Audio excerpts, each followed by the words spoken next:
Gledalke, spoštovani gledalci, sem Bojan Požar, dobrodošli na portalu Info360, gledate seveda Uro resnice. Danes je pa z nami prav poseben gost, gospod Janez Šuštaršič, profesor, poslovni svetovalec in pa predvsem bivši finančni minister oziroma nekdanji finančni minister. Janez, lepo pozdravljen v studiu. Minister nisi več, no, ampak s čem se zdaj v glavnem ukvarjaš? S profesuro ali z Ne, v glavnem s profesoro zelo malo oziroma nič praktično zdaj. Ampak za, lahko rečemo temu svetovanje, lahko rečemo temu strokovna pomoč z raznim državnim upravam, ki izvajajo neke reforme ekonomske ali pa javno-finančnega upravljanja. Ne.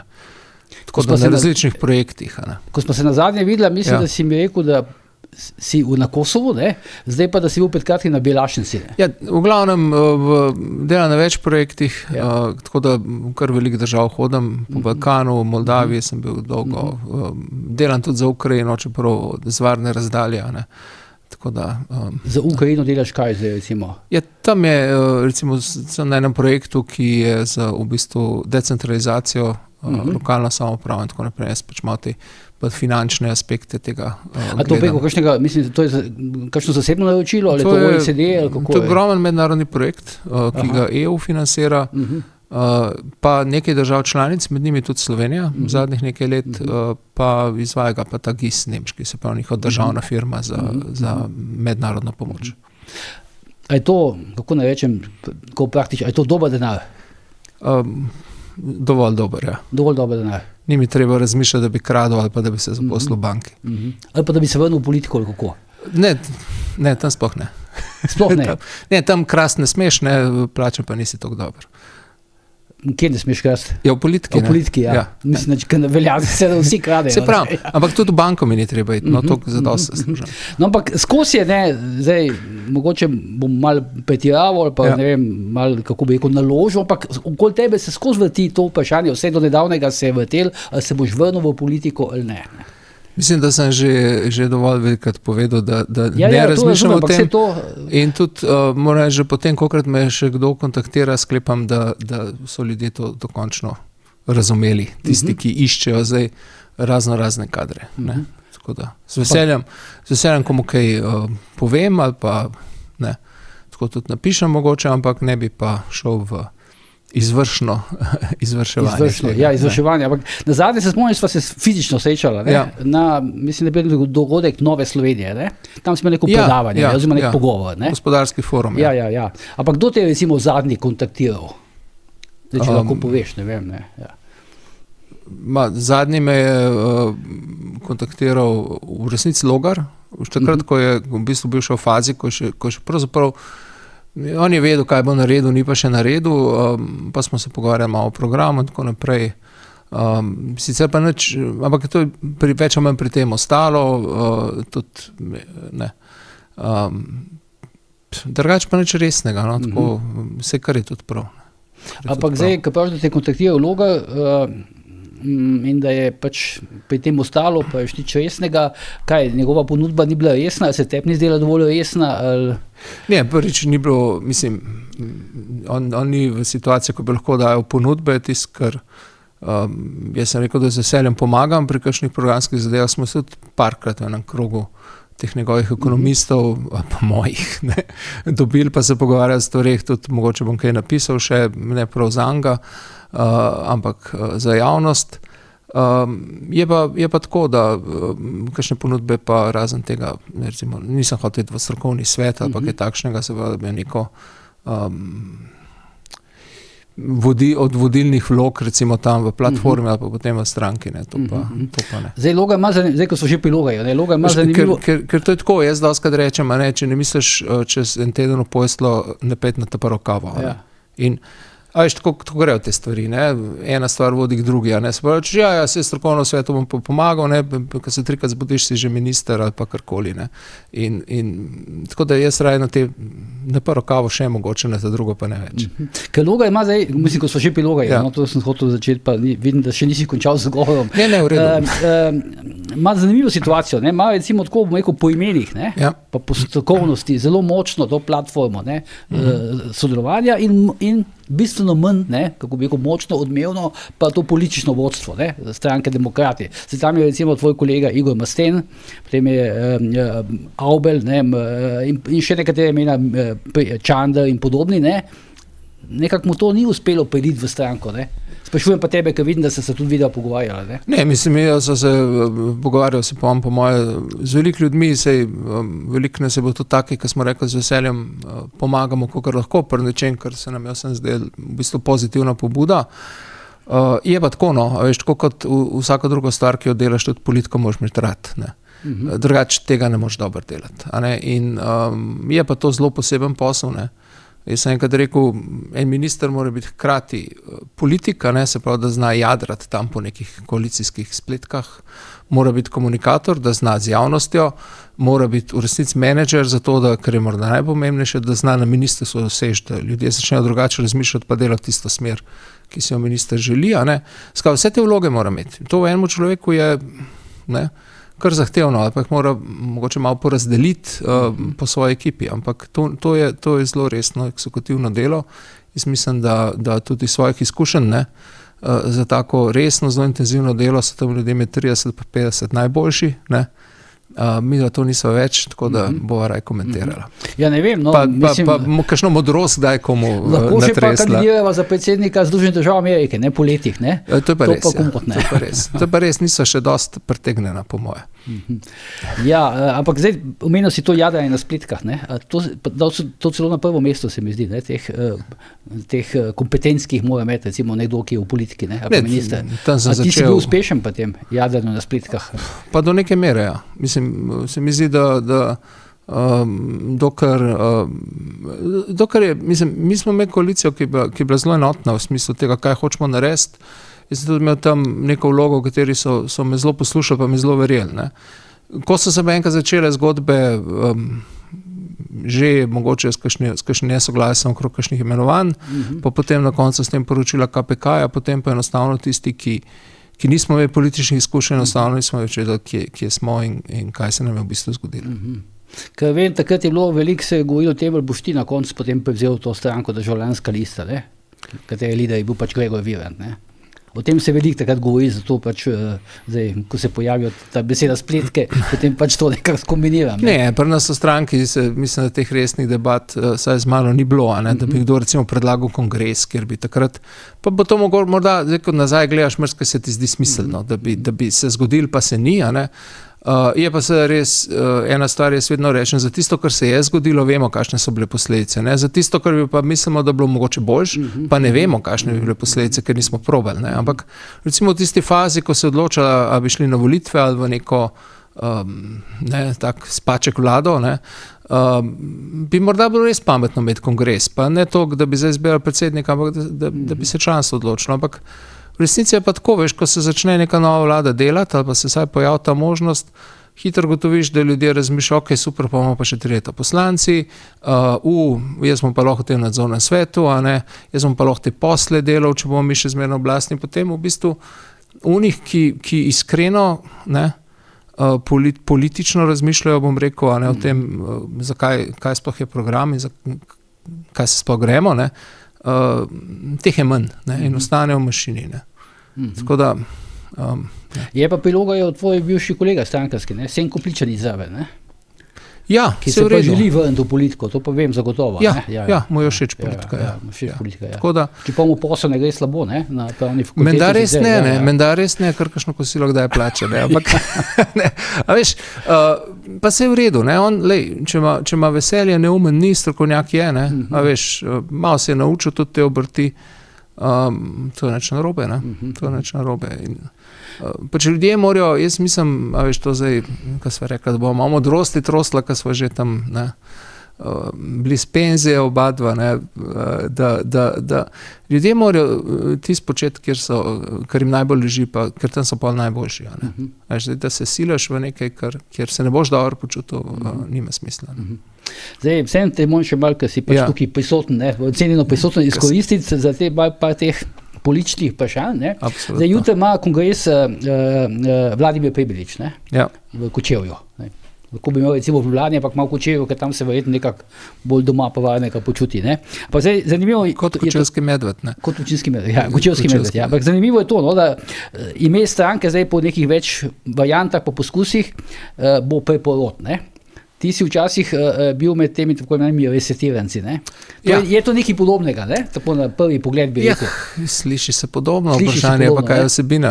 Ja. A veš, marsičemu se ta vlada tudi, če jo vprašaš, je naredila ful pomembnih reform. Ne? Če me vprašaš, je naredila v bistvu nobene resne reforme. Ne? Ampak tako da marsičemu lahko rečeš preporod. Ja, gotovo. Jaz imam eno šalo, jaz mislim, da me je bil Prebilič nekaj časa zelo všeč, tudi se mi zdi, da izjave, ki jih je dejal, so bile zelo tako tudi še v času COVID-a, pa tako, kako je komentiral, je vedno skušal nekako razumno gledati na stvari, pa odgovarjati. Tudi, kar vem, mislim, da je bil kar dober župan, tudi ta podpora, ki jo ima na tistem koncu na vseh volitvah, to dokazuje. Ja, pa tudi na teh predsedniških volitvah, pa pol so glasovali tisti konc zanga, ne. Ampak je pa tako, veš, jaz ga včasih oddaleč vidim na kakšnem letališču, pa zmeraj moram gledati gor nekam nad oblake, da sploh vidim, kje ima glavo. Ne. Na letališču? Ja, tako se mi zdi. Ja, pač, pa v nekem gejtu. On je res tako v višavah s to svojo glavo. Ne, to si vidi tako, kako je fizično, vizualno. Body language, ne, govorica telesa. Ampak je pa tudi, ima že ta nasmešek politični, a veš, ko se z ljudmi pogovarja in tako naprej. Tako da njega je odneslo nekam v stratosfero. Ne. Tudi, ko poslušaš zdaj te izjave, ki jih daje, on je prepričan, da bo zlahka prišel v parlament, ne. Da bo imel kar nekaj glasov. Ne. Jaz mislim, da to ni tako enostavno. Mislim, da je teže priti v slovenski parlament kot v evropski. No. Zraven pa že daje izjave, s kom bi šel v koalicijo, s kom ne. A veš pa, kdo si ti, da to govoriš, stranke še nimaš, ne, ekipe še nimaš, programa nimaš, ne, ti pa že govoriš o tem, kaj bo pol, pa s kom boš hodil v koalicijo, pa s kom ne.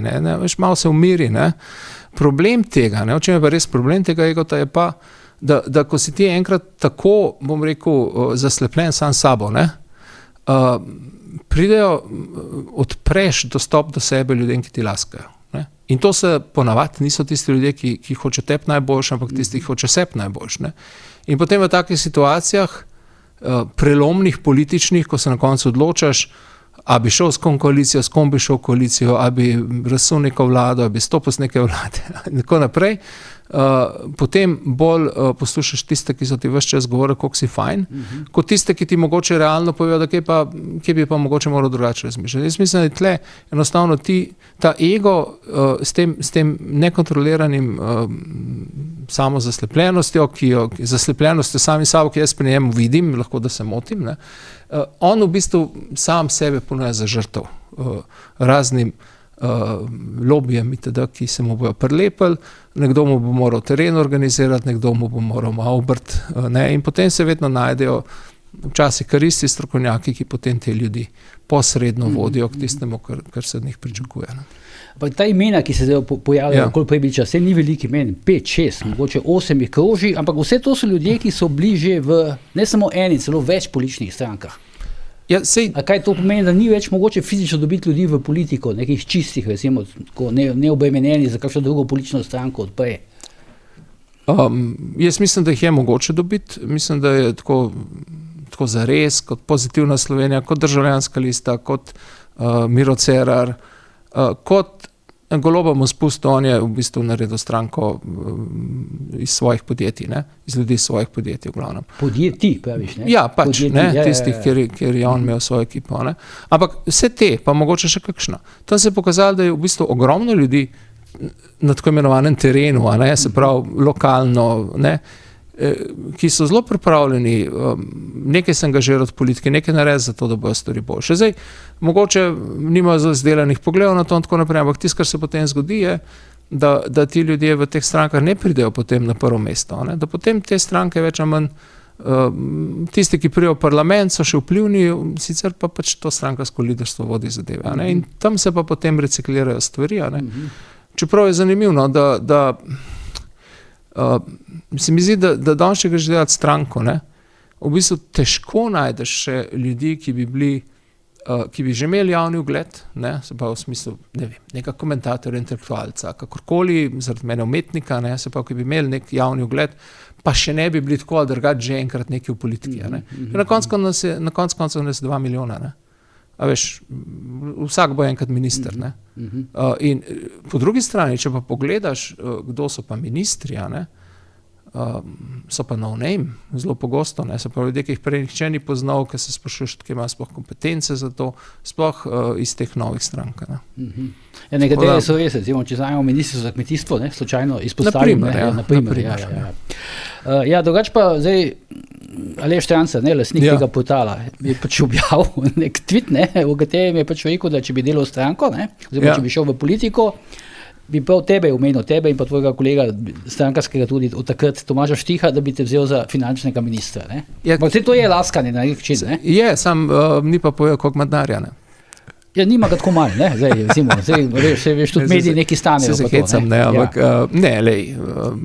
mi se nismo nikoli o tem pogovarjali. Sploh nisem bila to, to ni bila usklajena akcija. To ni bila usklajena akcija, Ampak je pa nek to, kako bi rekel, pomen, da je fajn pomen, da te nekdo ceni, ne? Ja, absolutno. Mislim, saj s Mussolinijem me ni primerjal, ampak veš, lepo je to slišati, je pa nekaj drugega, kar je še fajn. Se mi zdi, da je v redu, da nekateri ljudje, ki ne vem, so uspeli ustvariti neko premoženje ali pa nek denar si, da razmišljajo o tem, da s tem denarjem skušajo doseči neke spremembe v Sloveniji. Štancar je en tak, Jure Knez na koncev, Joc Pečečnik na svoj specifičen način, In to je v redu, se mi zdi. Zdaj seveda, kakšni bojo zdaj tulili, da zdaj bo kapital politiko vodil. Ne gre za to, da pač, a veš, politika stane, narediti eno stranko resno, pa kampanjo speljati, pa tako naprej, to sem enkrat računal, to je 1 milijon na leto. Češ, da ljudje tudi od tega, da ljudje tudi... To je več od teh številk, o katerih se uradno pogovarjamo, glede strank, Ne, ampak glej, če to računaš, da ključni ljudje na stranki morajo od tega živeti, mi smo vsi bili frajeri, mi smo plačo dobili na univerzi, še zdaj ne vem, mislim, še zdaj sem hvaležen po svoje, da so nas tolerirali, Ti si bil dvoživka, ali kako, da se nam s tem reče, Jaz sem bil troživka, ker sem po moje na 3 univerzah bil takrat zaposlen, po fakultetah deljeno, pa sem se šel pa politiko, pa sem ves čas dobil plačo, Pač, jaz zmeraj rečem, pa mi ful zamerim moji kolegi, da tako kot je v univerzi razmerje med plačilom, ki ga dobiš za dejansko pravno delo, ga po mojem ni nikjer drugje. Ampak pustva to, v glavnem, a veš, ampak ti, če hočeš, da nekdo, ne da ob 3 zjutraj odgovarja na novinarsko vprašanje, potem, ko je naredil stranko, kar smo počeli, da se nekdo cel dan, 1 leto, vsak dan, izključno ukvarja s tem projektom. Potem ga moraš zaposliti na tem projektu in ga moraš pošteno plačati. In to stane potem, ker rabiš pa 5-6 ljudi, ključno vodstvo, operativce, finančnike in tako naprej. Drugače pa je to taborniško društvo, mislim tako, NGO. Zdaj, omenil si kapital, Ja. To se grozno sliši, Vsake toliko časa en novina napiše, blazno pametno, kapital vpliva na politiko, Ampak zdaj, ti si pač poznaš te razmerja, Mislim, mogoče celo eden tistih, ki jih najbolj poznaš, recimo pa nas. Kako ti gledaš na to? A pri nas zdaj kapital, ne vem, ker tukaj imamo državni kapital, pa zaseben kapital, ne vem točno, kaj se po to misli. Kdo zdaj tukaj koga vodi? Kdo je komu lutka na vrvici? Veš, kako bom rekel, jaz mislim, da ljudje, ki potrebujejo državo za to, da delajo denar, znajo poskrbeti za to, da država sprejme take odločitve, da potem oni lahko delajo denar. To, čemer sem jaz govoril, je nekaj drugega, to je financiranje neke politične aktivnosti, to je na koncu, če hočeš transparentno, se pravi, daš denar neki stranki, neki politični ali pa kandidatu, tako kot je na koncu, mislim, da Strancar tudi Gregorčiča podpiral. Ampak v redu je to, pa časopis Domovina, pa tako naprej. Se pravi, ti v bistvu skozi javnost deluješ, pa skozi javnost neke svoje bolj vrednote ali pa nek svoj program. Jaz mislim, da Štranca res pri tem, kar on počne, ali pa kdorkoli od teh ne vidim, da bi zdaj to uporabljal za neke svoje interese, za to, da bo država njemu pomagala, da bo še bolj zaslužil, ker tega ne rabijo več ti fanti. Čeprav to, recimo, konkretno, zdaj, lahko jaz povem, na delu se to dogaja. Recimo, Stojan Petrič, lastnik Kolektorja in delo de facto, z naslovi vidim, uporablja za to. Včasih se na delu pojavi celo naslov, izvedeli smo, da se bo Kolektor prijavil na ta in ta razpis. A da je zanimiv, kdo je to povedal, veš, da je, lej, ampak to je druga stvar. To je zdaj, imaš ti, se pravi, to, da verjetno si trdno zadev, če dobiš en medij, ki te podpira pri tvojih poslovnih interesih, ker je pač tvoj medij. Ampak drugače pa to gre, veš, preko vsake tog časa preko kakšna afera na dan, včasih je tako zelo, kot je bila ta Litijska, pač fantje so se zmenili, pa še na punca je bila zraven ali pa dve, pa so zašvinglali nek posel, ki se jim je zdel kar v redu, eni so pri tem fajn zaslužili, eni so pol odstopili na konc, ampak to se dela ves čas, tako se štrika se na ta način, ampak to so lahko mehne, lahko so velike stvari. Zdaj, pri kakšnih velikih ravnih razpisih, kot so gradbeništvo, je to seveda velika zgodba, pri mehnih je pa mehna, pa še seveda na lokalni ravni do tej temu svoje. Ampak ti, ko si bil finančni minister, si čutil pritisk kapitala kako na tvoje odločitve, pa na tvoje predloge, recimo? Ne, zato, ker kapital nikoli prišel do mene.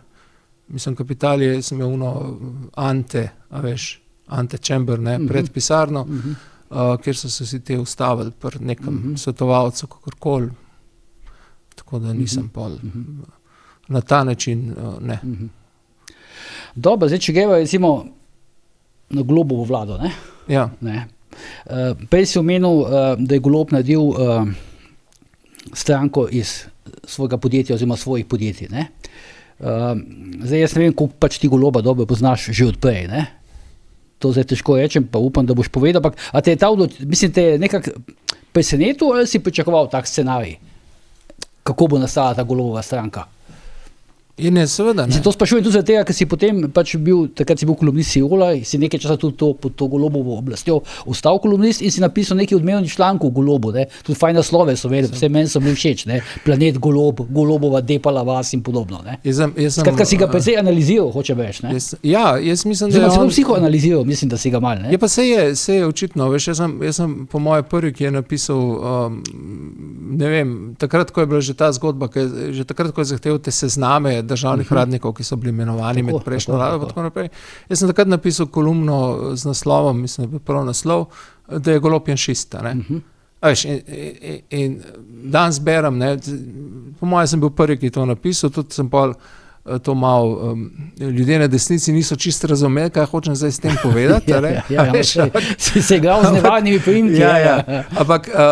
Ampak, lej, recimo, potem je pa to tudi Mladina v bistvu ves čas piše, Boris Vezjak to ves čas piše, cel kup ljudi na levici tudi to ves čas piše. Ja, ampak to zdaj so začeli, pred kakšnim letom in pol. Eni pa že dlje, moram reči, ampak kako tega nisi videl, A veš, jaz sem slučajno bil v eni družbi, ni važno kakšni, na tisti dan, ko so bile volitve in je bilo, bomo zdaj ploskali. Takrat aprila 22. Ja, ko so bili rezultati. Jaz sem samo rekel, vi ne veste, kakšen je ta. Ne bomo ploskali. Ker je psihološki, jaz sem njega v življenju videl parkrat, ampak zelo očitno je šminker pa nastopač. A veš, in jaz sem takrat, je pa zanimivo, da tudi Žiga Turk je takrat še pisal za Siol in da so oba imela še neko upanje, on je rekel, mogoče pa inženir, pa bo malo drugače bolj tako razmišljal, jaz sem rekel, ja, mogoče bo pa ene stvari dojel, ki pa samo navzdol je šlo, tako da, če si me vprašal, da se srečala, ena zgodba, ki jo rad povem, ko se je takrat odločala, ko je pač Državljanska lista zahtevala odstop Janše, in potem stopila s koalicije in so potem sledile še ostale stranke, je bila sedaj velika debata, a gremo na volitve, pa probamo to dejanje na nek način politično, bom rekel, kapitalizirati, ali se gremo meniti za neko koalicijo, ker so potem zato se je lahko naredila neke totalno nenačelni pogoji, skratka, Zoki se je moral delati, da se Zelenko ne poznata več, pa je bilo vse v redu. Pa je bil ravno tako v tistem poročilu KPK kot Janša. Ne. Kako misliš, se je mogel delati, da se ne poznata? Ja, to je bil pogoj, da pač če ne bo Janković sestavil vlado, ampak nekdo, ki ga bo on postavil, je pa res, da tudi takrat je bilo rečeno, da bi pa koga drugega kot šefa vlade tudi z SDS-a sprejel. Ampak to so bili pač politični narodi. Andreja Vizjaka se je takrat omenjal, če pa se spomnim. Takrat je potem bilo tako, da so se oni začeli pogajati o koaliciji. Ne? In na tej koaliciji potem enkrat so me povabili na nek pogovor o financah, kjer je bilo zanimivo, da so se te stranke nove koalicije nekoga pripeljale. SD je pripeljal Kuntariča, Alenka je pripeljala Robija, in njihova vloga je bila samo to, da so tam 1 uro sem razlagal, kako vse to, kar sem jaz delal kot minister, totalno brez veze. Ampak, če nekako sem to od Kuntariča lahko na nek način razumel, ker so tudi prej dobro sodelovali in ker na koncu koncev mu je bilo vse malo neroden, Robil pa vehementen, prepričan vase, šminker, s tem svojim značilnim že takrat pristopom kot tuli, ko je najbolj pameten v sobi, ko mu je vse jasno in O financah? Ne, o čemarkoli, v gospodarstvu. Takrat pogovor je bil o financah. Načeloma o tem, kaj bo program ministra za finance. Pa mislim, da je bil takrat predsednik sveta. Možno. Tako da, ta funkcija, ki jo je prevzel, je samo okrepila te njegove značajske lastnosti. Ampak je bilo na začetku jasno, kakšen je. Ja, enkrat si ti napisal, da ti pač za razliko od večine drugih Goloba poslušaš, kaj on pove. Se spomniš, ko si to napisal? Ja, predvsem ga moraš pa gledati. Mislim, njemu je to po moji kampanji to zelo pomagalo v resnici. Da je... Dobro, se en del kampanje se je on umaknil. Ne, pa veš, je en del volilnega telesa, ki ima rado te ekspresivne ljudi. Tudi kot Pahorja, tako kot ta primorski karakter, če lahko tako rečem, da mi ne bo kdo zameril. Tudi to, ko je Golob tam, veš, tulo, da bomo fašiste ven nagnali, pa take stvari. To je bilo njemu všeč. Mislim pa, da zame v tisti kampanji je bila v bistvu eden ključnih trenutkov, točno takrat, ko ni bil v studiu, je bil v tisti kocki, eni smo se sprašvali, kaj je prej vzel. A po drugi strani je bil pa on edini, ki je imel sproščen odnos do Janše. Vsi drugi, te opozicijski politiki takrat, so na nek način hoteli Janšo napadati, zelo resno se ukvarjati z njim. On se pa režal. On je pa ne smemo se ga bati, lahko se mu tudi režimo. Jaz mislim, da je tam on dobil tiste volitve s tem pristopom. Mislim, dobil tako močno, kot jih je dobil. Ampak je pa potem uvedel nekaj, kar mislim, pač zdaj, ne vem, če to načrtno ne moš pa na ta način vladati. Ja, mislim, ampak hočem to še reči v tej zvezi. Je pa potem uvedel neko svojo logiko in to je ta logika nekih laži, ki so pa čisto resne postale.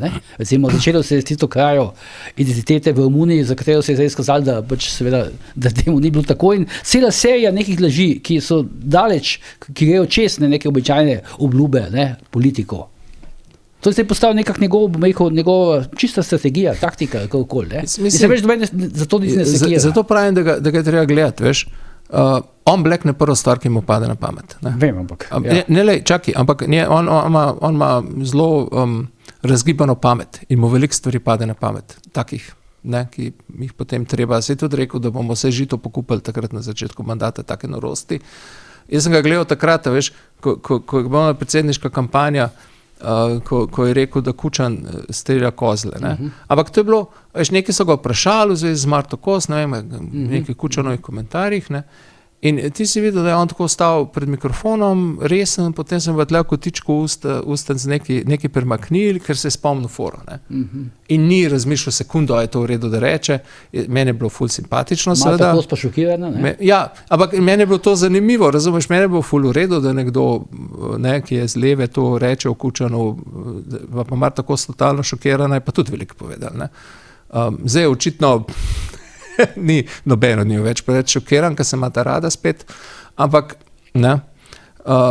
Ampak on je tak, veš, on bo rekel, ja, mi bomo vse žito pokupili, mi bomo to naredili, mi bomo naredili, blekne pa razstar kampanja, potem se seveda zapleta, če ga poslušaš, ne. Nekatere stvari mora pa seveda skriti, ta račun o Romuniji, ne, lahko si mislimo karkoli, vemo, ne, definitivno pa te balkanski posli, ne, genija, gotovo pa si pa ne želi, da se o tem govorijo. Ampak rekel si, da ti je bilo simpatično, kad nekdo nekaj z leve reče vkučeno, a ti, mislim, a je Golob je levičar zdaj po tvoje, tako čist zavestno? Ja, po moje.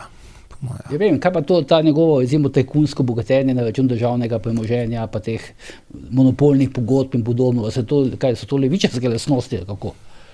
Očitno. Mislim, ne, mi imamo, mislim, to ni samo pri nas, ne, imamo ta paradoks, da ljudje so tako zelo bogati in zdaj ne bom rekel, da je Golob obogatel s tržnim gospodarstvom, že prav je, te firme nastopajo na trgu, a ne, nekaj treba znati na trgu narediti, tudi če si državna firma. Pa to so menda drugi delali, neko Boris Koprivnika in tile. Dober, ne. Ampak skratka, ljudje v bistvu za eno konkurenčno gospodarsko dejavnost se ustvarjajo premoženje, a ne, se pravi, v bistvu oni živijo od kapitalizma, ampak v možganih ostanejo po socialisti. In jaz mislim, da je to zato, ker imajo slabo vest. Veš, v resnici jaz tega, težko si drugače razložim, pač tebi je ratal, ampak ti zaradi tega malo neroden, ne. Ni tiste logike, meni je ratal, se pravi, lahko vsakmu rata, se pravi, dajmo ustvariti pogoje, da bojo ljudje lahko poskušali, pa jim bo ratal, ne. Meni je ratal, ne, ampak meni je zaradi tega neroden. Kaj pa unika jim ni ratal, dajmo jim ful pomagati, ne. Veš, in skratka, eno je kaj delaš, drugo je kaj govoriš, ne. In kdo zdaj, recimo, mislim, potem, kar pa njegova vlada sprejema, je pa definitivno levičar.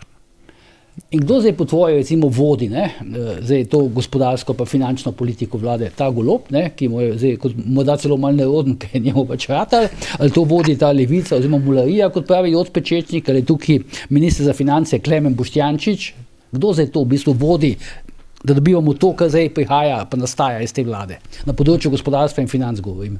Imamo občutek, da kdo to vodi? Mislim, ti to, kar je politika te vlade, zgleda, kot da je vodeno. A veš, pač napoved nekih reform je bilo, ne, potem pač zdaj smo, kjer smo, ne. Ja, kakor jim pade na pamet, ne. Ne, sej, lej, ene stvari je res, da skozi govorijo, ne. Ni tega koncepta resnega, Ma so eni koncepti, ampak so tako ad hoc, niso pa povezani na neko zgodbo, ki bi stala, ne. Sej, lej, ene stvari, ja, vem, samo stvari, Janez, se veš, ne, ti si bil minister, stvari nekako nastanejo v vladi, nekdo mora dati nekaj da predlagati, nekdo da nekaj na dnevni red, ne. Nekdo nekaj napisati, ne. Absolutno, lej, levica veliko stvari predlaga, ne. Gotov. Svoboda tudi veliko stvari predlaga, ne. SD najbolj tudi kakšno, ne. Pa so pri tem Hanje menda glasnik, glas gospodarstva na vladi. Ja, no, itak, ja, ampak je precej tih glas, no. Oziroma ne seže v 9. vas, no. Ampak je pa pač pa se malo pogovarjajo, pa nekaj se ne zdi v redu, nekaj se ne zdi v redu, pa grejo s tem naprej, ne da bi kdo pravzaprav zares razmišljal o tem, ne. A veš, imaš zelo veliko stvari, ki lahko reče, da so agenda levice, a ne? Ampak, lej, ne, pač, oni imajo, ne vem koliko, 6 poslancev, itd., ne, tako da izkoriščajo to, da drugi nimajo idej, pa imaš občutek, lej, kakorkoli jih imamo radi, ali pa ne se strinjajo z njimi, ali pa ne, oni imajo nek svoj program in probajo to delati. To razumem, ja, to je nekako odgovornost Goloba, ne? Kar je v redu, ne, ja, on pa nima svojega programa. Nikoli ni imel, njegov program je bil, zdaj samo pa jaz maščeval temule, ker me tam ni še enkrat imenoval, se ga sploh odstavil, nisem njega še enkrat imenoval, ne. Za direktorja bom pa jaz predsednik vlade zdaj, ne. In to je bil njegov program. Ta problem, ki ga imajo vse nove stranke, odkje dobiti ljudi, je rešil, ker je imel toliko ljudi tam, ki so bile pa dvoživke, a ne, zaposleni tam, dela zanga itd., ne, v teh državnih firmah njegovih, v narekovajih, ne. In to je to, in moj ratal, ne. Ja, zdaj, Aljož Petenač pravi, da je njegov program, edini njegov program je zato, da pač se fino ima skupaj za Tino Gaber, ne? Na naše stroške pač svega, ja. Ja, mislim, človek ima lahko ta občutek, pa predvsem je njegov program ta, da zelo veliko govori o tem, kaj vse je naredil. In to se mi zdi, jaz sem takrat, ne, na začetku njegovega mandata pol napisal eno kolumno, je bila pol dneva maknjena z naslovnice Siola, čeprav je pa ostala tam, ampak je bila maknjena z naslovnice, ki je imela naslov Planet Golob. Ne. To je bil tak dober uredniški kompromis, veš, se zmer se dal brati, ni pa bilo glih toliko, da bi vsak znoro, ki vidi to čist na vrh. Ne. Ampak tam sem jaz napisal, da oni živijo na čist drugem planetu. Ne. Ampak takrat sem že mislil, da je to zato, ker res ne štekajo. Ne. Zdaj so pa iz tega naredili PR strategijo, ne, ki je v smislu, večkrat, kar rečemo, da smo naredili take reforme kot še noben drug, da smo naredili 100 stvari, ki jih noben drug ni, da koliko nam je fajn, ne, koliko je dober. Jaz sem zanj Boštjančiča nakratko poslušal, če tam on je v bistvu ful ve, ker smo naredili pri davkih, menda ful boljši sistem, gor dol. Ne. Ampak glej, če to zelo prepričano govoriš, ne, potem če nič drugega ljudem, ki so te volili, ne, saj daš nek razlog, neko upravičilo, da te še enkrat volijo. Ne. Pač lahko se odločijo, da bojo temu verjeli, lahko niti ne razmišljajo, kaj dosti imajo še zmer lahko dober občutek, če ga volijo. In mislim, da to je PR strategija za enih 10-15% lahko. 10-15%? Ja. Zdaj so jih imeli 400,000 voljivcev, ne? Ja, pač. Ne, od teh 400,000 voljivcev, ki so oni imeli, jih po mojem 100,000 ne bo šlo voliti, ker kaj boš pa volil? 100,000 ne bo šlo voliti, ja, ostali bodo se, ja. Mislim, vedno moja ocena je tam, jaz celo mislim, da bo na koncu pristal Golob, zdaj se zna celo zgoditi na 4. mestu, no? Za Janšo, Logarjem, Prebiličem, tu nekje, no. Zna se to zgoditi, koliko zdaj kaže, ne, recimo, ampak dobro. Volitve so še... Takrat se bo še marsikaj zgodilo, pa lej, zanimivo je, da vsi vemo, da kaže, kolikor se ne računa, a ne. Ampak še zmer se pa vsi tudi sklicujemo na te ankete, a ne. Mislimo, da so brez veze, pa se temo ne sklicovati na njih, ko delamo analizo, a ne. Ampak... Ne, meni se zdi, da lej, če bi moral zdaj nekaj napovedati, bi napovedal, da bo zelo podobna situacija kot takrat, ko je Šarec potem postal predsednik vlade, da bo recimo nekih 4, 5, 6 tako na levici tam prišlo glih med 5 pa 10% prišlo v parlament, na desnici seveda vemo, da bo SDS pobral veliko. Kaj bo z ostalimi, bojo pa po moje tudi tam nekje, zdaj kakorkoli se bojo pokupčkali. In bomo imeli po moje zelo podobno situacijo, kot je bila takrat. Tudi se mi zdi, mislim, da te naše volitve kažejo, da nekaj ljudi pride voliti, ko se pojavi nekaj novega. Zdaj veliko ljudi prišlo voliti zaradi Goloba, mogoče ne samo zato, ne samo zato, ker je bil on tako nov, pa tako lep, pa jaz res mislim, da ima eno karizmo, pa se ljudje režijo, ko to rečem, ampak res mislim, da jo ima. Da so prišli voliti v bistvu proti res Janši, pa ne zaradi teh levičarskih, ampak v bistvu proti vsemu temu, kar je bilo med covidom, itd. Ne? In zdaj se to ne more ponoviti. Hkrati pa mislim, da ni pa med temi novimi nikogar, ki bi imel ta magnet, da bi bistveno število ljudi prišlo na volitve samo zato, da bi za njih volili. Ne? Tako da, pa to slišiš, mi smo tudi slišali, enkoli nisem hodil na volitve, zdaj, pa državljanska lista sem pa šel, nam je to prineslo 8%, ne? 8,5%. Ne?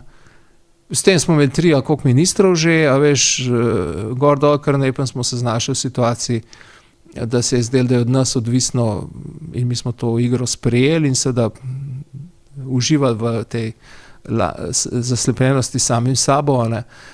Da zdaj smo pa mi tisti, ki odločamo, a bo Janša ali bo Janković naredil vlado. Ne vem. Ne? Tako da jaz mislim, da bo to zelo razpršeno in na koncu bo verjetno Logar odločil o tem, kdo bo naredil vlado. Niti ne Prebilič. Ker Prebilič se je že omejil, on se je že polulal na levo in na desno in rekel, vas ne maram. Ne? In tle si zmanjšal manevrski prostor. On ne bo odločil o tem, kako bo vlada, ker je že povedal, koga noče. Ne? Se pa on bo moral nekaj požreti, ali kakorkoli. Logar je pa tisti, ki je tako strukturno tam, da se lahko morda pogovarja z enimi in z drugimi. Ampak, ne vem. Dobro, zdaj, ko smo pri tem vprašanju, no, pač te gospodarske oziroma finančne politike vlade, pa recimo pojeva tega finančnega ministra, ne, vašega naslednika Klemna Boštjančiča. Zdaj, ko smo šla noter, se bo spomnil, ker je kolegica Suzana Kos je vprašala, če bo po tem intervjuju Klemen Boštjančič slabe volje. Ne? Ne, slabe volje gotovo ne bo, zato ker ne. Ker hotel sem te vprašati, kako ga ti njega v bistvu definiraš? Jaz recimo imam dolgo časa ga že poznam, pa tudi kot gospodarstvenika smo imeli včasih več kontaktov kot zdaj, no? Ampak v bistvu, tako, ko bi rekel, ne znam ga, nekako se nekam zmuzne vedno, ne? Pri tej definiciji. No, on se v nekem smislu zelo naredil. Naredil? Ja, ne v smislu, nisem naredil kot finančni minister, naredil se kot politik, po moje. On je eden najvplivnejših ljudi v vladi, ne? Je tudi človek, ki ga vabijo recimo na televizijo, je človek, ki stvari razlaga, ki izgleda... Predsednik vlade tudi, ne? Ja, ki izgleda... Ja, dobro, Arčon je bil tudi, ali je še, a ne, pa to ne moš primerjati, ne? A veš. Ampak ima nek nastop, kjer nekako je tak malo bolj resen nastop, ne? In to je po moje ljudem všeč. Nekaj časa se je tudi govorilo, da bi lahko bil kandidat, da prevzame mandatarstvo in tako naprej, to je zdaj že mimo, ne? Kot finančni minister pa ne upravlja osnovne funkcije finančnega ministra, to je nek roti izdatkov, ne? Ja, pa kaj si zdaj kaj si zdaj povedal, pa je Boštjančiča? Ja, pravim, da je... Kot finančni minister pa je... Ja, poglej, jaz sem šel zdaj gledati podatke, a ne, recimo po tej bilanci javnih financ, ki jo... Če več kot politika si ga recimo dobro ocenil v tem valu teh politikov, ne? Kot finančni minister pa katastrofa. V tej funkciji, ne, politični funkciji ministra, ne, je se naredil. V tisti funkciji ministra, sploh za finance, ki pa mora krotiti porabo, v tisti pa niti ne razume, mislim, zakaj bi moral to početi. Ko ga poslušaš, on je zadovoljen s tem, da izdatki rastejo. To je zadovoljen, misliš? Pa najbrž ja, no, mislim, jaz ne vem, zakaj bi sicer tako deloval, ne? Ker jaz sem šel gledati, če pogledaš te izdatke po javnofinančne skupne, ne, po teh bilancah, ki jih MF objavlja, pa sem odštel odplačila dolga, ki zvonihajo pa te interventne rezerve, ki pač, ne. Od leta 21 do 24 so se povečali za 50%. Se pravi, te čisti, ne, brez intervencije, brez dolga, za 50% so se povečali, ne. Zdaj, BDP se je povečal za 30, ne, v tem času, v evrih, ne. To je malo prikrito, ko gledaš statistike zaradi teh ostalih stvari. Kaj pa najbolj raste, ne? A veš, najbolj raste zdravstvo, seveda, ne? Najbolj raste obramba, promet, potem so že pa varovanje okolja, energetika, seveda, energetska učinkovitost, potem so pa take stvari, ne vem, ne. No, te so ta glavne, recimo, ne, pa promet, ne. Ampak se to se sliši dobro na nek način, ne?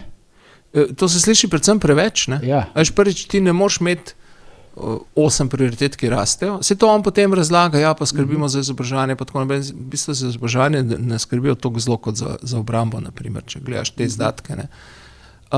Ja, proračun daje 500, 600, 700 milijonov zraven zdravstveni blagajni, ne? Ampak veš, če se ni tega, da bi zdaj pa nekdo prišel pa rekel, lejte, da smo tokle pa tokle več denarja, za 51% več denarja, za, ne vem, zdravstvo nekaj, ne? Ampak smo ga dali, zdaj so počakalne vrste krajše, pa neke stvari so plačene, ki prej niso bile. In tako naprej, ne? In ravno tako, recimo, pri prometu, kjer sicer mogoče lahko vidimo, kaj se gradi, pa kje se stoji, ampak tudi noben ne reče, pa prija, zdaj smo pa tam skrajšali potovalni čas in s tem bomo vsi pošparali toliko pa toliko vsak let, a ne? Ker bomo imeli manjše stroške potovanja in izgubljenega časa in tako naprej. Ne zna noben priti pa reči, ne vem, toliko denarja smo dali za nekaj in tole so rezultati, ki smo s tem dosegli, ne? Pa to ni kritika te vlade, te kulture nikoli noben pri nas ni imel, ne? Ti pa moraš, mislim, ti ne moreš samo govoriti, da smo toliko pa toliko več denarja za to, ne? Ti moraš povedati, kaj zdaj mi od tega imamo, ne? A veš? In potem seveda je njihov narativ, ja, zato ker je pomembno, da dajemo toliko denarja za to, pa ker je potrebno dajati toliko več denarja za to, moramo seveda davke povišati, kar pa ves čas počnejo v resnici. Ampak dobro, zdaj, lahko potem ti, recimo, tako, bom rekel, povprečnemu gledalcu zdaj pojasniš, recimo, kam gre potem ta denar? Mislim, ker načeloma, jaz sem pač reagiral na to, ki si rekel zdravstvo, vojska in tako dalje, promet, načeloma so to korektne prioritete, ne? V promet gre v to, da se tam neke ceste gradijo, jaz ne vem točno kaj, ne, to ni zelo. In to v času, ko smo veliko stali, zdaj, ampak recimo, kar se tiče zdravstva, ne, problem zdravstva je, da ne samo to, da gre z proračuna vedno več za neke interventne programe, gre tudi od ljudi vedno več, ker je zdaj mislim, da prej je šlo to za zdravstvo, ta dopolnilno zavarovanje, samo zdaj gre v ZZS. In osnovni problem zdravstva je, da ti lahko v sistem, ki ne funkcionira, vržeš še toliko pa toliko denarja, pa še vedno ne bo funkcioniral. Ker tam res denar ni največji problem. Največji problem je, kako se s tem denarjem upravlja. Ne? Upravlja se pa prek centralnega plana. Ne? Upravlja se pa računovodsko. Ne? In ta zavod bi bilo treba ukiniti, ga spremeniti v zavarovalnico, ukiniti bo treba ta splošni dogovor, pa namesto tega narediti pogodbe med plačnikom in izvajalcem, tako kot se to dela, spustiti na to tudi druge zavarovalnice, da bi ravno tako delali svoje pogodbe z izvajalci, za neke dodatne storitve in tako naprej. Zdaj v bistvu Ben je zainteresiran za to, da bi ta sistem finančno dobro funkcioniral. Ne, vsi so zainteresirani samo za to, da dobi več denarja in to dela ta vlada, uspešno. Ne. To mislim, ko praviš vsi, imaš v mislih koga? Vsi akterji v tem sistemu. Ne, ker pač, a govoriš pa v javnem zdravstvu, ne? Ja, pač fajn je dobiti vedno več denarja, ne. Veliko težje je skrbeti, da se najbolj racionalno porabi. Ne. Veš, in recimo poleti, ne, je bila ena nora novica, ki sem jaz 3-krat prebral, ampak ministrstvo, veš, kaj je bilo to, da skozi ta hajka, da zasebniki delajo une storitve, ki so predobre plačane, ne, kakor radiologi pa tako naprej. In pa je bila neka novica, da zdaj pa ministrstvo pripravlja metodologijo, po kateri se pa zdaj to, koliko zaplača za te storitve, Zavod za zdravstveno zavarovanje, koliko plača, ugotavlja glede na dejanske stroške v Sloveniji. A ne? A veš, ne? Prej se pa po nekem avstralskem modelu, tako sem jaz to razumel. Ampak glej, po 3 letih gonja, ker imaš za od nas rekel, vse ni njihov problem, da delajo nekaj, kar je predobro plačan. Problem je, da unka ceno določajo pa ZZS, ne, v dogovoru z izvajalci, kao sicer, da je določil previsoko ceno, ne. In zdaj končno, ne, a veš, ampak to ni bilo kot neka reforma predstavljena, to je bila neka novica tam, ne. Veš, in mislim, kdo sploh tle razmišlja o denarju? Sem pa bral eno zanimivo številko, no zdaj pa tem denarju, pa zdravstvo zadnjič, Marko Bitenc, ne? A veš, zdravstvo rab financ ministra, ne? Zdravstvo ne rab ministra za zdravje, zdravstvo rab financ ministra. Ja, bral sem številke, Marko Bitenc, ki ga bo poznava, največji zasebnik na področju zdravstva, gradi zdaj pač kliniko na Golniku, ne? In zdaj tam ne bi stal kvadratni meter te klinike, ker je to celo za kirurške zadeve, ne bi stal okoli 3000 pa še nekaj evrov. Da si za poslovno stavbo plačal na kvadratni meter blizu 9000 evrov. Če 3000 evrov plačaš za stanovanje, ne? Ja, pa še več. Ja. To se sliši v redu, ne? Ja. Hoče več, kako je to možno, recimo, ne? Pa prej smo govorili o denarju za zdravstvo, pa recimo denarju za promet, ne? Kamor sodi nek das, recimo, ne? Ja, zdaj to je problem, ker pa so te primerjave možne, ne, pa lahko pa zdaj to primerjaš s prenovo UKC-ja, ne vem, ne poznaš številka, ampak glej, če je res za 3000 evrov na kvadrat naredil kliniko, naredil v redu, ne, naredil v redu, po mojem. Zdaj, Janez, eden od tvojih prehodnikov, Dušan Šešok, ne, je pred kratkim nastopil z enimi alarmantnimi izjavami, ne, da Slovenija postaja Severna Koreja, ne, in da bo v kratkem prehitela Hrvaška, ne. Pa me zdaj zanima, recimo, tudi mislim, da si zdaj bil na neki konferenci o davčni reformi in si pač tam sem gledal te grafe, ker sem se malo pripravil na oddajo in si pač napovedal, da res drsimo v recesijo, ne. Pa če mi lahko zdaj recimo poveš, no, kje smo v principu? Smo res Severna Koreja, nas bo res prehitela Hrvaška in če drvimo v recesijo, v kakšno recesijo drvimo, oziroma daj bomo tja prispeli? Severna Koreja nismo, ne? Zato, ker imamo še vedno medije, imamo volitve in tako dalje. Imamo pa to, kar ima veliko držav, se pravi, nek vpliv pa moč, ki v bistvu malo usmerjata to demokracijo, pa ki enim pustita Belgovo ali drugim manj in tako naprej. Zakaj pa potem svoj predhodnik Dušan Šešok pravi, da smo Severna Koreja? Ne vem, mogoče je že dolg nekaj prebral v Severni Koreji. Pa je že malo teh letih kot Trump pa Biden. Dobro, okay. Ampak ne, gospodarstvo, tam je pa stvar zelo jasno, gospodarstvo naše je v recesiji, edin, ki ni v recesiji, pri nas je država. Ne? In zdaj, zato ker sem pogledal te podatke. To je da država bo živela božičnico, ne? Ja, točno to. Ja, oni bojo preživeli, seveda, oni zmeraj lahko še kaj vzamejo, ne? A veš, sem pogledal te podatke. Ampak kje se ta recesija, recimo, pozna človeku najbolj? Pa si mogoče zdaj celo noče priznati tega, ne? Trenutno imamo to srečo, da se v resnici ne pozna še toliko zelo, ker jo država s to svojo porabo, ki je Boštjančič ne kroti, je verjetno za nalašč ne kroti, jo prikriva. Se pravi, zaposlenost je zelo visoka, ne? Pozna se recimo pri tem, da plače tudi v bistvu nekaj rastejo, ne? Ampak še zmer, pozna se pa pri tem recimo, da se bojo počasi začela kakšna podjetja zapirati. Ampak tako, ni še izbruhalna, ampak v podatkih je pa že, ne? Kaj hočem povedati? Ko sem pogledal izvoz v evrih, izvoz v evrih je danes, po ta zadnjem podatku, enak, kot je bil na začetku leta 2023. Investicije so nižje, pa so not prištete državne investicije, ta silni investicijski cikl, s katerim se vlada hvali. Skupne investicije gospodarstva in države so nižje, kot so bile pred 2 leti in v bistvu večino časa se znižujejo. Ne? BDP v evrih pa raste in ko pogledaš, kaj je edina sestavina BDP, ki raste, je to poraba. In tle noter je ta velika državna poraba, in je seveda zdaj tudi povišanje plač v javnem sektorju, ki spodbuja porabo in bo zdaj še božičnica. Njim je očitno popolnoma jasno, da morajo pumpati denar ljudem, zato ga porabijo, zato ker je poraba edina stvar, zaradi katere v bistvu mi še nimamo negativnih številk BDP-ja. In potem lahko rečemo, da nismo v recesiji, pa da nam gre približno dobro. Koliko časa pa to traja? Jaz že nekaj let govorim, da v bistvu takrat, ko država ne bo mogla več financirati, tako visokih primanjkljajev, kot jih ima, takrat se bo pa recesija pokazala. Takrat bo pa v bistvu ta balon potrošnje, ki ga država sama ustvarja, počel in bomo videli realno, kje smo. Zdaj, po teh proračunskih načrtih, ki so jih predstavili, očitno vlada misli, da so še 2 leti lahko traja. Potem bo pa prišla neka vlada, ki bo rekla, ne moramo iti takole naprej, s tako rastjo izdatkov države, potem bo pa tista vlada kriva za to. Tako kot sem bil jaz kriv za varčevanje, neumniki so prej zapravljali. Ja, sam ti si zdaj tudi vidim na tej konferenci, ker sem jo prej omenil, Daca je rekel, da bi bilo mogoče fajn, če bi ponovili politiko iz 2014 do 2017. Zanimivo, veš, zanimivo je, ko greš... To mi je padlo v oči, no, ja.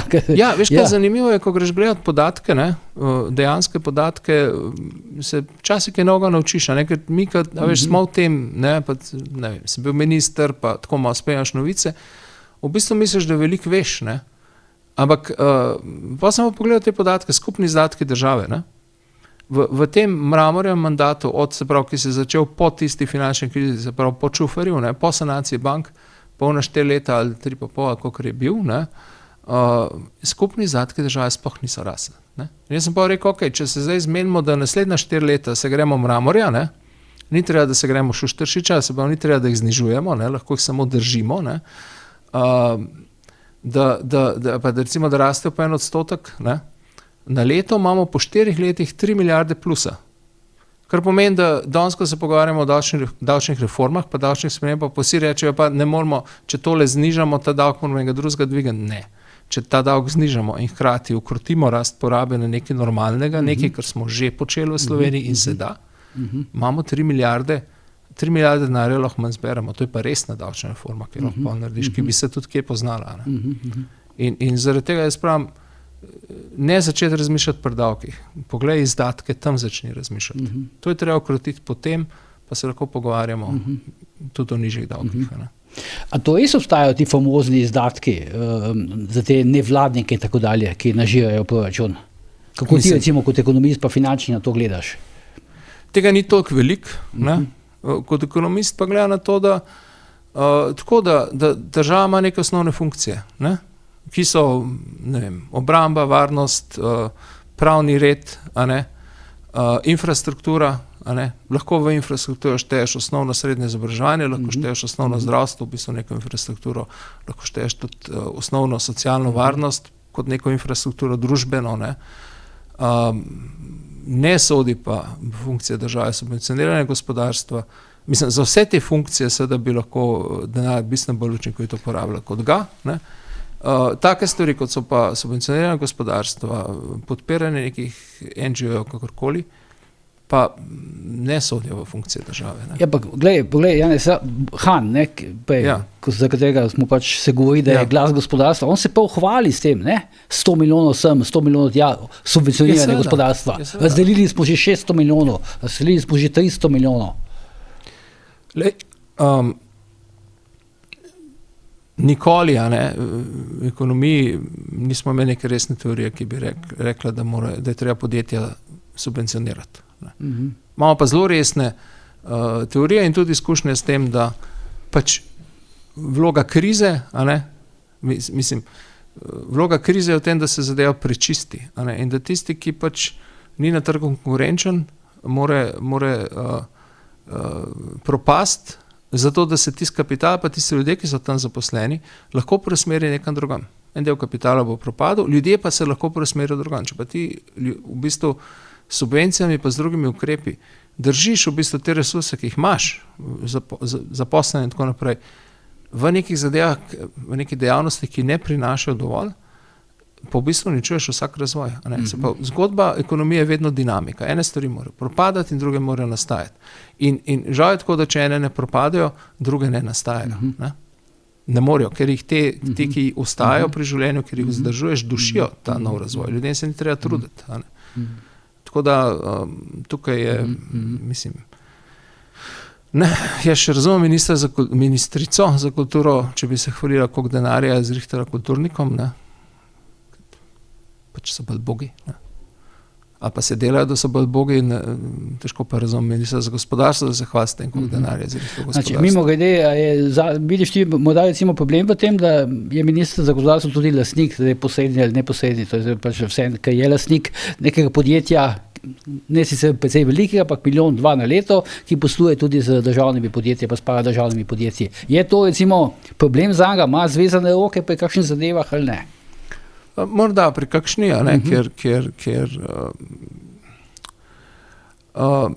mislim, da sicer tle ni odločilno to, da ima svoje podjetje. Mislim, da bi imel neke svoje pač poslovne povezave, kakršnekoli zmer imaš pri enih ljudeh malo zvezane roke, ki se odprej poznaš, pa so ti pomagali, pa gor dol, če si po nekem poslu, mogoče še toliko bolj.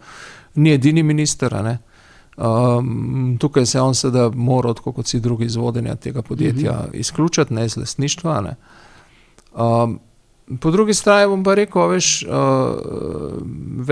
bilo bi fajn, če bi imel več ministrov, ki so kdaj delali kje drugje kot v javnem sektorju, preden so postali ministri. Pa če je bila zasebna odvetniška pisarna, veš, pa ne. To se pa recimo misliš, ne vem, Maljevca ali pa Mesca, pa tako, ta del vlade. Lahko grejo kar po seznamu prejšnjih vlad, pa jih bo, mislim, da večino odkljukala. Mislim, minister za kmetijstvo je saj v lokalu predelala. No, se prej smo jo že omenila, ja. Je imela neko real-life izkušnjo. Prej, ko sva govorila o Boštjančiču, sem te še mislil vprašati, pa sva pol nekam naprej šla, ker si rekel, da se je naredil. Zdaj njemu očitajo pač, da izhaja iz te strukture Borut Jamnik, Boštjan Narat in tako dalje, Jazbec na zavarovalnici Sava, oziroma zdaj, a se s tem, ker se je naredil, se je on tudi kaj odlepil ali še on vedno odvisno od teh povezav? Kako? Ne, pa moje se ni nič odlepil, je pa boljš deluje, Mislim, boljš izpade, se mi zdi v teh svojih javnih nastopih, kot je na začetku. Je pa res, veš, ko bereš... To je tudi neka dobra stran teh povezav, ali kako? Dobra stran. Mislim, meni je grozljiv, ko gledaš recimo vlado, ki je v bistvu vse, kar je na davčnem področju bilo povišanje do zdaj, zdaj so se neki skesali, pa bojo neki popravljali. Pol javnih izdatkov ne kontrolira, hkrati pa daje izjave v smislu, mi delamo reforme, mi ne delamo za popularnost, mi trd boj bijo, noben nas ne mara in tako naprej. Mislim, skratka, take herojske zgodbe govorijo o sebi. Ne. In to je res, jaz jim prvošen, če to res verjamejo sami o sebi. No. Ker je lepo tako živeti, ampak ne želim pa, da glih vodijo državo. No. Ljudje, ki tako nerealno ocenjujejo to, kar počnejo sami. In zdaj, če jaz prav razumel, njihova ocena tudi je, da 2 leti bo to še nekaj trajalo. Kako? Ja, take proračune so predlagali. Mislim, bo njihova cena... To je iz proračuna sklepa. Ja, ker zdaj gre primanjkljaj spet na 3%, slučajno se je na leto malo znižal, zdaj gre spet tja proti 3% BDP-ja. Očitno oni mislijo, da to 2 leti še gre, jaz mislim, da intimno mislijo, da bo šlo še pol 4 leta, če slučajno zmagajo na volitvah. Zdaj, pomemben faktor te njihove želje, da ostane na oblasti, je med tudi ta orožarski holding Dovoz. Ne? Ja, gotovo. To me opozarja na to, da to ne gre za podcenjevati, da tukaj se bo pod mizo, pod krinko tajnosti, to ima prav vloga, ki opozarja, se bodo vrteli milijoni, stotine milijonov evrov. In nihče ne bo smel nič vprašati. Ja, vse je tajno. Ja, to je zgodba, ampak to je zgodba teh, državnih podjetij nasploh, teh ljudi, ki si jih prej omenil, ki upravljajo ta podjetja ali pa v bistvu te paradržavne sklade ali pa tako naprej, ki se v bistvu igrajo s tem denarjem in se igrajo monopoli in vedno lahko denar nekomu zrihtajo ali za neko kampanjo, ali za neke oglase, ali za nek posel. In se na ta način privežejo nase cel kup ljudi, ki potem se ne, da so odvisni od njih, ampak ne bojo šli pa proti njim. In pa še bojijo se jih, ker vidiš, da lahko dosežejo marsikaj. Če imaš pa ti lika, kot je Damir, ki je Damir Črncec, ki je totalno obveščevalska, udbovska, da ne reče kaj hujšega mentaliteta, ki postane ključna oseba pri takšnih poslih, je pa to katastrofa. Videl pa sem, da se je pa zdaj s temi svojimi zadnjimi zapisi okoli KPK-ja, pa okoli Tače, da se je v bistvu vrnil v tisto obdobje, ko je pisal tvite o migrantih, na istem nivoju, tam malce primitivni nivo, veje iz teh zapisov ven. A veš, on je en teh ljudi, ki samo včasih imajo kakšen drug nivo kot primitiven. On je, veš, vsake toliko časa je napisal kakšno kolumno, pa, ne vem, za Reporter, tudi o teh bolj vojaških pobrambnih temah. In se mi je zdelo, da človek, nekaj ve o tem, da meni se je zdelo tisto prepričljivo, kar je napisal, ampak edinkrat. Veš, tam, kjer nekaj ve, tam, kjer pa muti in to glavno počne vaš čas, tam je pa tako, kot je. Sej smo slišali, vemo, kako se fanti pogovarjajo, kako se v poslu pogovarjajo. Ni to tako zelo lepo, elegantno, kot se midva v studiu. Kako se pogovarjajo? Pač preklinja, siljuje, veš, ljudi nekam pošilja, šimfa tiste, ki jih ni zraven. Kje smo to poslušali? Ne, pravim, tako se ljudje pogovarjajo, ko se grejo take posle. Zaenkrat smo poslušali Vizjaka pa takrat smo tisto poslušali, veš, vsi so bili zgroženi, moja reakcija pa je bila, pa sej, pač običajen slovenski poslovni pogovor je bil to, a veš, nič tacga ni bilo tam slišati, kar ne bi slišal vsak dan, če malo poznaš te stvari. Tako ni bilo pa lepo, to nehodno. Tako da ta najslabšega lika so tja spustili, ampak on očitno, zadost vejo, zadost ljudeh.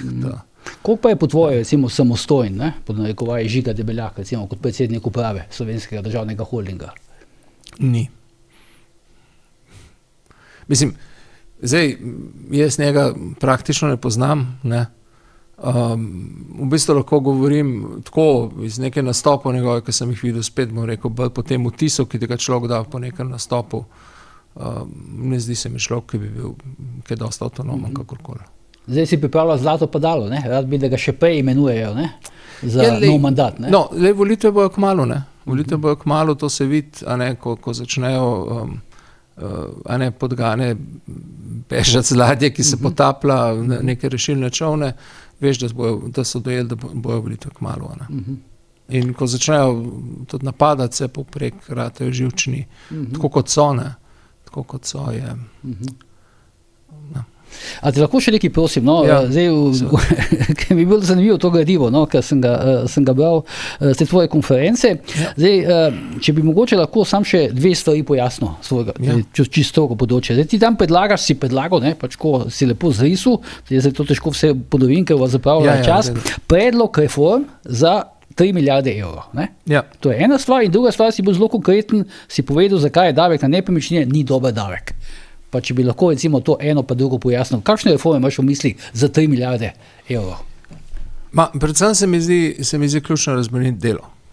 Mislim, da je delo manj obdavčeno. Lahko se mi primerjamo z Avstrijo, pa zdaj nekateri razlagajo, da sej nismo toliko bolj obdavčeni kot v Avstriji, ampak mi moramo vedeti, na kateri ravni smo, mi moramo vedeti, da ljudje morajo biti motivirani za delo, da morajo biti za delodajalca, tudi ne smeti prevelik strošek, da ti plačo poveča, če si dober in tako naprej.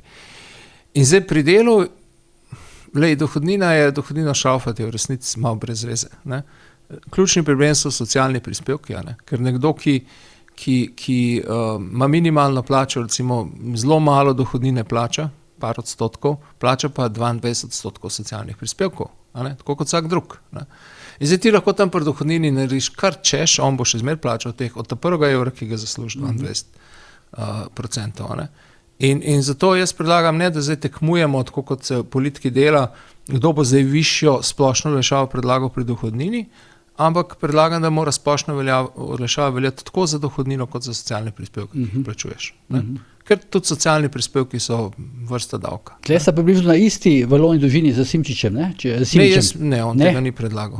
Jaz predlagam splošno olajšavo, kar pomeni, da do neke ravni dohodka ne plačaš niti dohodnine, niti socialnih prispevkov. Potem na drugi strani pa seveda lahko narediš neko tudi zgornjo mejo. To pa tudi on predlaga, pa marsikdo to predlaga.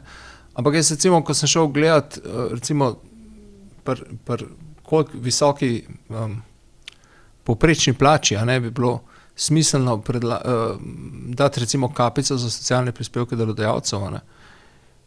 Pa recimo gospodarska zbornica enkrat predlagala 2,5 povprečne plače. Jaz sem rekel 2 povprečne plače. Jaz sem šel gledati po nekih podatkih, tudi če postaviš na 2 povprečni plači, ker je v bistvu zelo nizko, taka kapica zajame po nekih statističnih podatkih tam 5, mogoče 6-7% zaposlenih.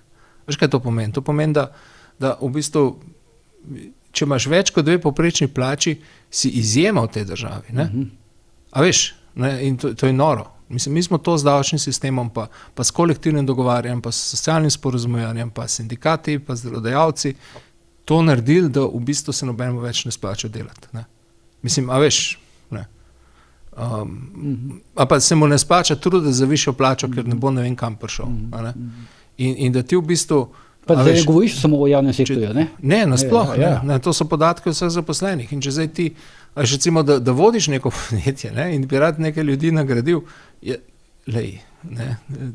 do 2 ni normalna razpon. Ti rabiš razpon 1 do 4, 5, 6, da lahko koga motiviraš. Tako da to je to. To so glavne stvari. Pa nepremičninski davek.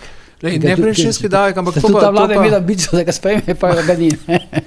Prvič, mi nepremičnine pa nas so že obdavčene. Mislim, meni gre to, ko vsi sprejemajo. Jaz mislim, sem po moje edin človek v tej državi, ki pravi, da je nepremičninski davek, prvič, da ga že imamo in drugič, da je brez veze. Vsi govorijo, vključno z davčnimi strokovnjaki, da ga nimamo, pa da ga je treba uvesti. Zdaj, pri nepremičninskem davku so vsaj 3 problemi. Prvi problem je, mislim, več jih je, ampak prvi je recimo ta, da cene nepremičnin ves čas rastejo. In da zelo velikokrat se gibajo na način nekega balona. In zdaj neka denarna vrednost, ki je tako močno podvržena nekim špekulativnim, borznim, kakor hočeš temu reči, tržnim nihanjem, da se podvoji v 10 letih, to ne more biti davčna osnova. To ne more biti davčna osnova nekaj, kar je popolnoma neodvisno od mene in je odvisno v bistvu tega, kaj se na nekem špekulativnem trgu dogaja. To ne more biti moja davčna osnova. Jaz nimam s tem nič. Druga stvar, če sem jaz kupil stanovanje 4-sobno, pred 10 leti, pa zdaj 2-krat več vredno, jaz ga lahko prodam, bom še vedno dobil samo 1 4-sobno stanovanje s tem denarjem, ker so se tudi podražila ostala stanovanja. Se pa moja davčna osnova se podvojila, davek pa 2-krat večji, realno nimam nič več. Tako da, cel kup je teh problemov, ne? In zato jaz mislim, da v bistvu, kako se to zdaj sliši konzervativno, jaz mislim, da je dober te sistem, ki ga imamo na USZ, ki v osnovi temelji na nekem točkovanju uporabne vrednosti, pa lastnosti nepremičnine. To je treba posodobiti, temu dodati mogoče tiste stvari, ki jih nekako občina zagotavlja, ne, se pa ni isto, a imaš ti stanovanja ali pa hišo nekje, kjer bi okrog zelene površine, vrtci, šole in tako naprej, ali pa v nekem spalnem naselju, kjer ni nič od tega, in to so v glavnem naloge občin, ne? In ne una občina mi vzame več, ki za to skrbi, in una manj, ki za to ne. A veš, super, ne? Ampak to je neko plačilo, neke dejanske vrednosti, ki jo jaz dobim, kakor nekako v zameno za ta davek. Zdaj v tej zvezi, kakšen je tvoj pogled recimo na to zdaj omejitev oddajanja, možnosti oddajanja stanovanj, Airbnb, Bookingu in tako dalje, dolgoročni oziroma kratkoročni najemi, ne? To je ena stvar in druga stvar, kako recimo zdaj še gledaš na to dejstvo okoli te oskrbe, ne? Dolgotrajne oskrbe, ker se je izkazali zdaj, da imamo povsem tam menda samo 3 odločbe. Se pa tem ljudem pomagamo, ne? Država pa bo brala že 100 milijonov evrov. Dolgotrajna oskrba to je zelo lahko odgovoriti. Oni so, ko so prišli na oblast v tistem valu maščevalnosti proti vsemu, kar je prejšnja vlada naredila, ne? So tisti zakon, ki je že bil sprejet, v bistvu razveljavili, ker so rekli, da ni izvedljiv, ne? Sprejeli so nov zakon, in zdaj dokazujejo, da tudi ta zakon, ki so ga oni napisali, v resnici ni izvedljiv. Ja, pobirajo pa denar, ne? Ja, to so zdaj, ampak ja, oni to lahko. Oni imajo zelo trdno koalicijo, lahko uvedejo en prispevek, 2 na vsaki strani, noben ne gre na ulice, noben se prav zares ne razburja, tudi mediji se ne razburjajo, ne? Ker, ne vem, dobijo tudi kakšen procent, mogoče kdaj. Skratka, oni to lahko, ne, in so to naredili. Ne, tako kot so lahko ukinili dopolnilno zavarovanje, ki je popolnoma nesmiselen ukrep, nič se ni spremenil zaradi tega. Ne. Ampak so ga, 20 let so ljudje o tem govorili, da bodo to naredili, noben na koncu ni zmogel tega, oni so. Ne. Tako da tukaj drži tisto, kar se odločijo, da bodo naredili, lahko naredijo. Ne. In to kot dolgotrajni oskrbi, ne.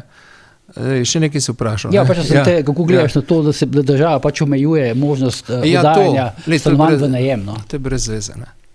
To očitno bo itak šlo na ustavno sodišče, če pa jaz razumem stvar. Jaz v resnici ne zastopam. Mislim, bojo s tem dobili kakšno stanovanje na trg? Seveda ne. A veš kaj, mislim, zelo malo stanovanj bojo dobili na trg, zato ker kaj, če ti zdaj, jaz recimo zdaj oddajam stanovanje na Airbnb-u in ga verjetno tudi ne oddajam celo leto, ker ni celo leto turistov tukaj, ne? Pa ga že zdaj mogoče oddajam par mesecev na leto in zdaj mi boš ti predpisal, da ga lahko par mesecev na leto oddajam. Ok, polet ga bom oddajal prek teh platform. A misliš, da po zim bom pa za 3 mesece iskal enega, ki se bo not naselil? Pa sej to ni to, kar hočejo, ne? Sej oni sanjajo o tem, da bojo najemniki imeli pogodbe za 3, 4, 5, 6 let. Na ta način, da ti omejiš kratkoročni najem, na nekaj mesecev ne boš naredil prostora za dolgoročne najemnike. Mislim, to nima nobene logike, ne? Poleg tega je pa to je tipičen primer tega razmišljanja, ki je pri nas zelo značilno, ne? Da ljudje mislijo, da mi bomo zakon napisali takole pa takole mora biti in potem to tako bo. Ne, v resnici te zadeve delujejo drugače. Te zadeve delujejo tako.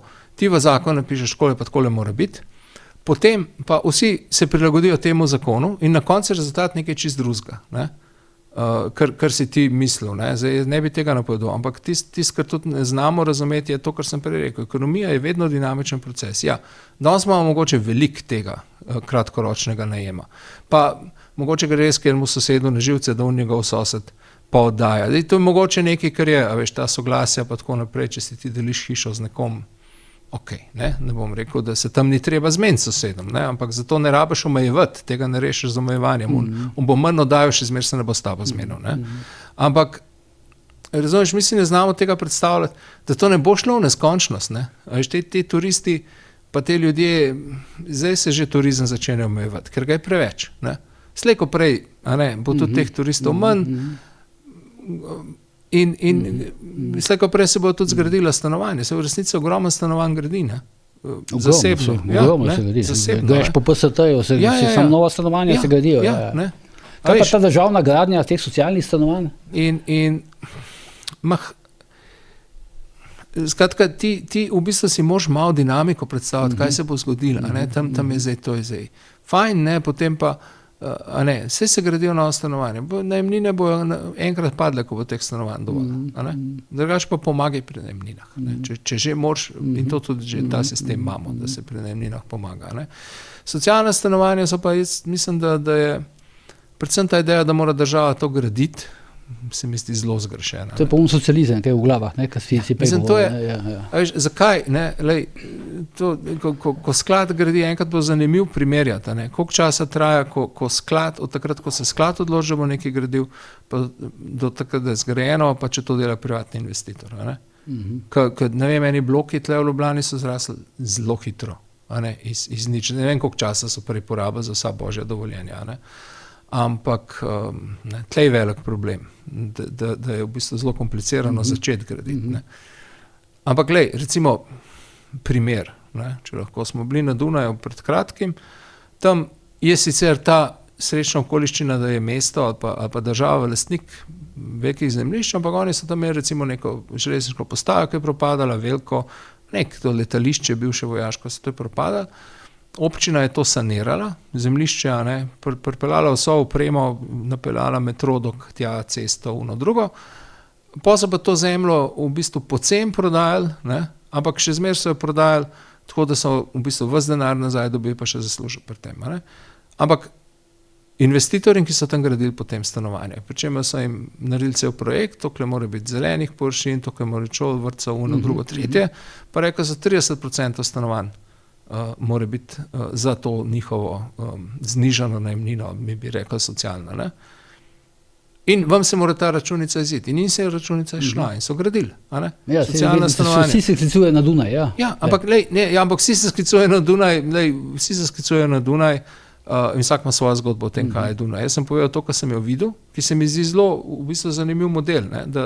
Da javni sektor, občina, mesto, država zaradi mene prevzame nase to, kar je njeno, se pravi ta del, da sploh omogoči, da se nekje investira.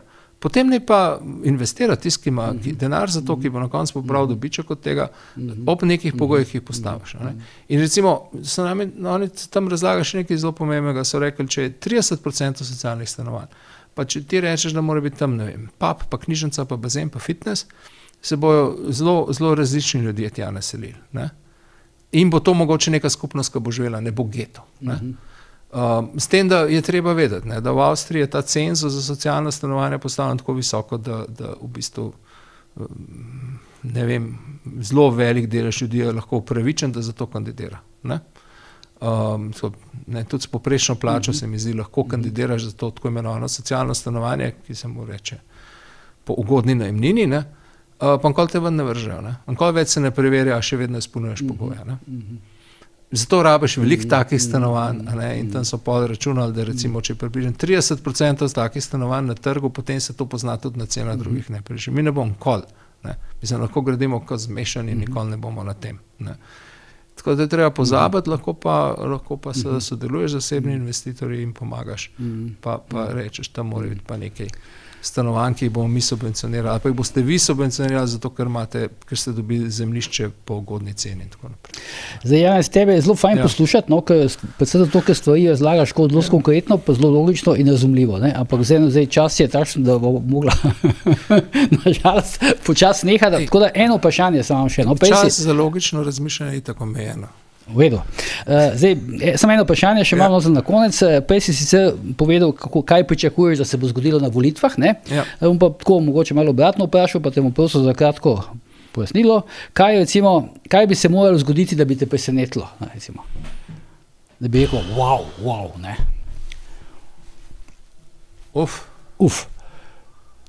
Veš, kaj bi me presenetilo, recimo, če relativni zmagovalec ne bi bil SDS?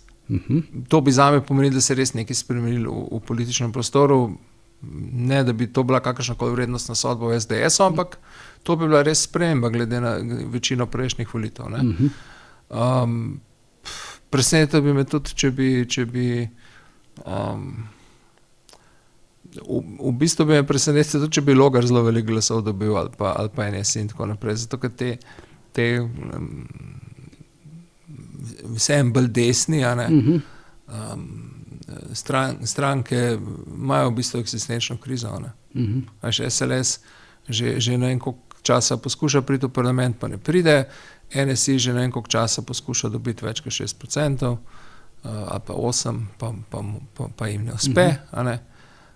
Mrske so že poskusili, zdaj že ne vejo več, kaj bi še poskusili za to. Tako da ne vem. Veliko stvari vidim, da te lahko preseneti. Pa presenetilo bi me, če bi bil na levici en zelo močen zmagovalec spet. Tako kot je bil Golob ali pa Cerar, recimo. Pa Cerar res ni levičar, ampak se je pa pustil. Vsi imamo to mehko srce. Še me je ful zanimivo, kako... A Cerar ni levičar, okay. On je bil tak sredinc, on je pravnik, on je v mašo hodil, ampak on je naredil vlado, ki je bila leva. On ni hotel NSI not vzeti. Pa je vzel levico takrat, kako je bilo. Skratka, on se je strukturno tako postavil, da je moral biti pol levičar. Ampak še manj, takrat je bil Mramor, ko so pregovorili o njemu. Ampak zanimivo je to, da biti levičar je vrednota, da tudi koliko ljudi, recimo Ivo Simič, ki si ga prej omenil, pa je delal za Janševe vlade, dol Mrske je delal. Ampak tudi on ima vsake toliko časa to nujo, da reče, veste, jaz sem po srcu levičar. Pa ne vem, ne vem, ali res to tako mora biti. Kaj pa ti recimo zase rečeš, po srcu? Jaz sem po moje liberalc. Jaz bi ekonomijo približno tako razmišljam, kot sem razlagal, ampak jaz bi mirno pustil ljudem, da končajo svoje življenje, da ga hočejo. Ko se mi zdi to pač... Jaz se zakon je, ne? Ja, neka človekova pravica. In pa so pa te stvari, ki te tudi včasih prelomijo na kakšnih volitvah. Jaz mislim, da ta zakon je precej drugačen, kot je bil začetni predlog, ker so bile neke zelo upravičene kritike. Se mi zdi, da ta zakon, za koga ga poznam, so se potrudili, da so ga izboljšali. Kakšno zlorabo si vedno lahko predstavljaš, ampak prav veliki. Si se pa takrat angažiral, se spomnim. Ampak glej, da pa pol začnejo neki tam na desnici, ki bi drugače mogoče celo kdaj volil, razlagati o tem, da to zastrupljanje ljudi, ubijanje in tako naprej, se ti pa tudi, dajmo biti malo človeški, mislim, veš. Si se pa takrat zelo angažiral, se spomniš, za RTV, ne? Okrog referenduma pri RTV, to pa ja, seveda, tam pa lej. Sem šel tja z uno majico, gremo voliti, ker so mi onikine punce, so nam jo dale na volitvah, ker so bile z unim rožcem tam odspred, in pa se mi zdaj kar primerno, ker takrat je bilo pa uno referendum za RTV, proti temu zakonu RTV, ki je ta vlada sprejela, in se mi zdaj, da tudi pri takih stvareh je treba ljudi pozvati, da grejo voliti. In sem tudi tam zelo jasno povedal, kaj vse je problem. Več ali manj ta televizija ni nikoli bila sposobna nobene samorefleksije, sploh ne v tem političnem delu novinarstva. To se je kar potem še vrtel, te posnetki, na televizijo pa inšpekcija pa šla čez 2 dni. Zdaj si pa videl, zdaj zadeva je poptičala na ustavnem sodišču še vedno, ne? Zdaj bojo 2 sodnika pripeljali nova, pa se bo zaključila. To je novi pridejo zdaj. Dobro, Janez, najlepša hvala za danes za obisk, jaz upam, da imaš še kdaj, da boš našel še čas po voljo, da prideš še kdaj kaj povedati, po logično, razumljivo. Tako logično in se okolje je prijetno, poglej, Suzano gre zdaj lahko na čik, Skratka, hvala. Mi pa se znova vidimo prihodnji petek v Novi uri resnice, ko bo se z nami seveda tukaj Petr Gregorčič pa Miran Videtič, pogovarjali se bomo pa, oziroma analizirali, komentirali bomo afero Prednika in pa jutrišnji kongres Preveličeve stranke Preporod. Do takrat, do petka pa ne pozabite, ker je bojanje tudi požar.